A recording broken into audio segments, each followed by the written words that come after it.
Alright, what's up guys? So today I'm going to just talk about the Windows print nightmare that's going on right now and kind of explain what it is, why it's such a big deal, and just kind of all the hype behind it. Because if anyone's looked at, if you Google print nightmare, you see it's everywhere, okay? You're going to see this if you follow any cybersecurity, any type of social media. This is a huge deal. Now, the reason it's so big, and we're going to kind of walk through it, the reason it's such a big vulnerability is number one, it's very easy, simple to do.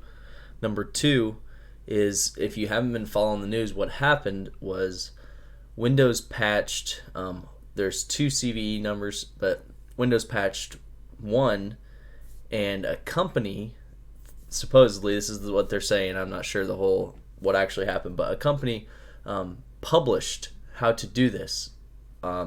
And it was a 0-day attack, meaning there was no patch for this. They believed Windows had patched it, but Windows had actually patched a different vulnerability. So what they did is they basically published an attack that every Windows machine is vulnerable to at that moment. So the second it got caught and people said, this is not patched, you can do this, basically it got stolen and put on GitHub, and so hackers everywhere could just have a field day. That's basically what happened. So with that in mind, that's why it's such a big deal, is because this was an attack that normally when you have a 0-day attack, it's strategically planned for a campaign or something that a hacker is going to do. And in this sense, it was just free reign for everybody. So that's why it was such a big deal. So with that in mind, what can you do to prevent it? Even if you didn't patch it, you could have just disabled your print spooler service. So what that is, and I'll show you here, is this service on your computer right here. It allows you to print things like that. So in an enterprise environment or a corporate environment, obviously you don't need every server to have a printing option. You're just not going to be printing on your domain controllers and things like that. It doesn't make sense. So you could just disable this service. It's not needed. And then you won't be able to print, but that's it. So keep that in mind. If you guys didn't get a patch yet or whatever the case is and you're worried about it, you can disable this service and you'll be fine. So with that said, right, so the other reason this is such a big deal is because that service, Print Spooler, automatically is set to active on every Windows machine when it comes default. So you're automatically, the entire Windows environment everywhere is affected by this. That's another reason it's so big. All right, so with that said, what is Print Spooler, or Print Nightmare, excuse me? What does it do?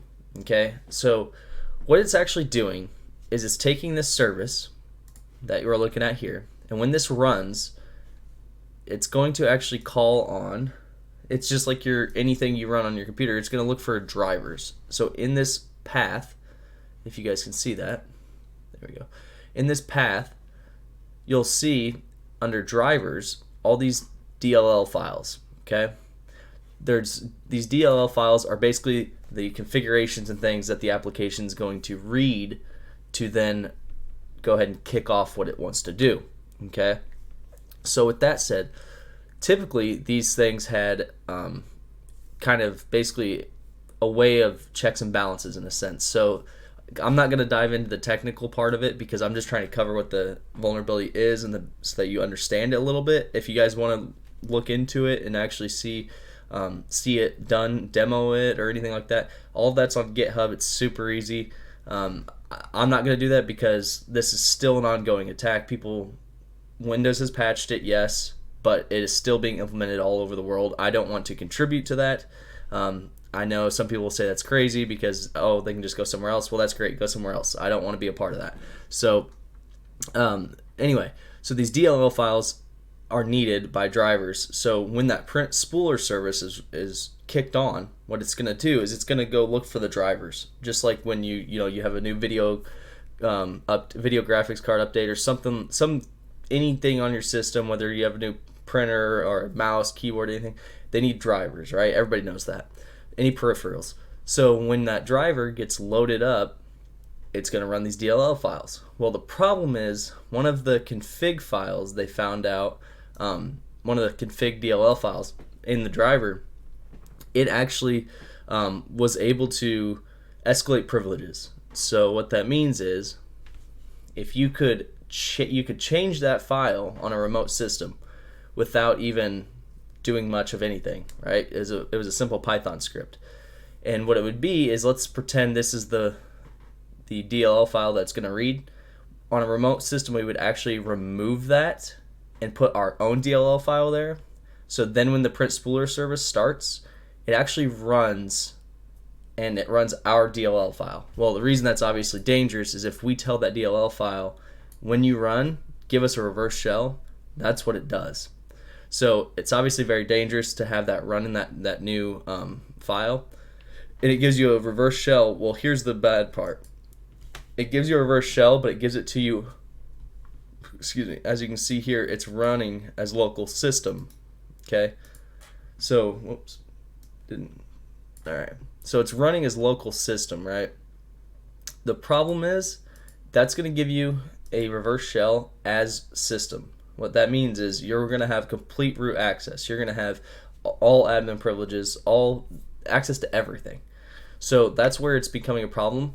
One thing I'll say, the one good thing is, from what I've seen, most of these, or at least right now from what I've seen, you have to already have an account on the machine. You can't, this isn't done without a user account, because you are required to log in the machine. So you have to have a regular user account to log in. So that's kind of the saving grace in this instance, because granted, all you need is a low level account and then it gives you access, but that's the saving grace, because at the end of the day, they're not just able to run rampant on the internet and without having credentials to begin with.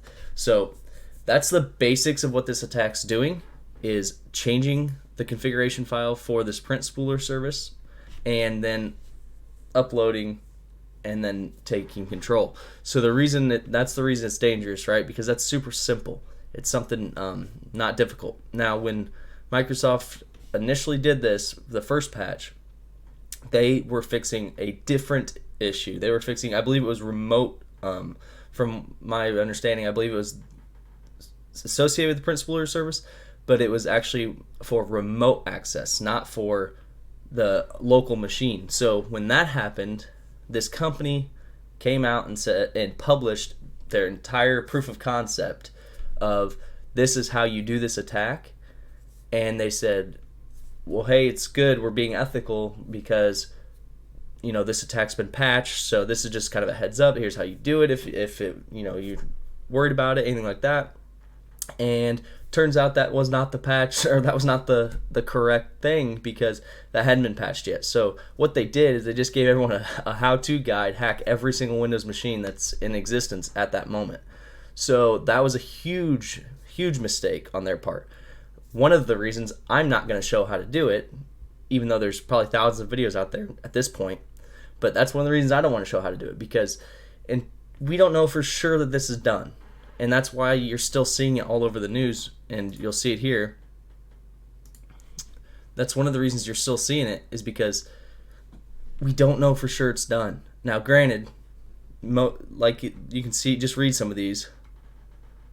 I thought I read one earlier that said, but it says, a lot of these say that, Microsoft has said that it's patched. Now, they did patch it. I'm not saying they didn't. But what I'm saying is, we don't know how deep this goes, if there's more to the vulnerability as far as what else it could have done. You don't know how many people have already gotten those reverse shells and now have bots sitting out there that they have control with. I mean, this could be a big thing, because Windows very rarely releases out-of-band updates unless there's an actual vulnerability, and they did release out-of-band updates. So that tells you right there that it definitely is an issue. It's not something, if Windows doesn't see it as an issue, they're just going to wait for their regular patch days. They're not going to release an out-of-band. But like I said, the nice thing is, if you just disable that service, you don't have to worry about it. It's that simple. But at the same time, some people might say, well, I need to print. Well, if you have to print, then you have to keep that machine going. That is what it is.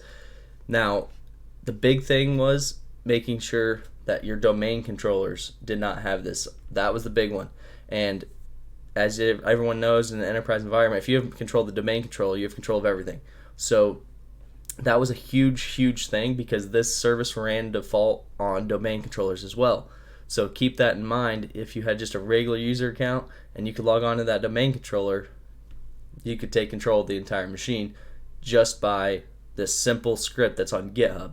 So that's kind of what it is, what it does, guys. It's kind of funny because it's one of the first things you learn when you start to become a hacker is basic injection. So they basically just are replacing a file and saying run. It's the same as an SUID.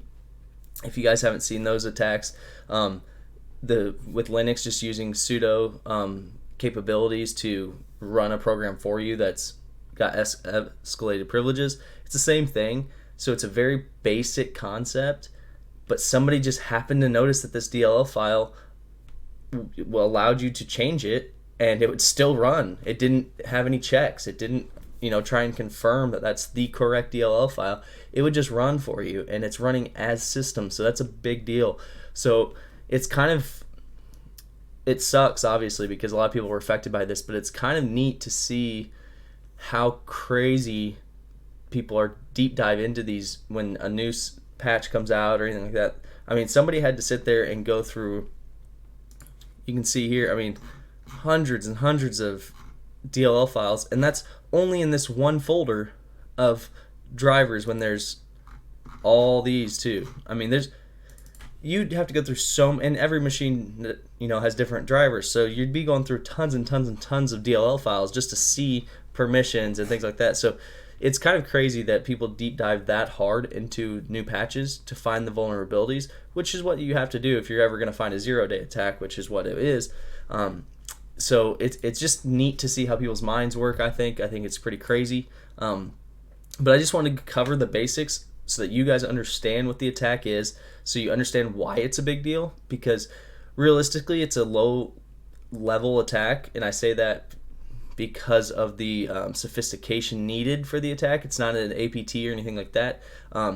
So it's a low level attack. Keep in mind I'm putting that in quotes on purpose because it's not a low level attack. It can very seriously damage you, but the skill level needed to accomplish it is low level, and that's why it's such a big deal, because Joe Schmo on the street who can look it up on YouTube and have this attack running in 20 minutes, that's scary. That's the scary part. So keep that in mind, guys.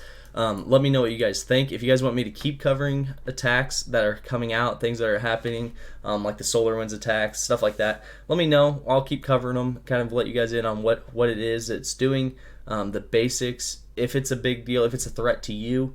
I'll tell you right now, this one is absolutely a threat to you.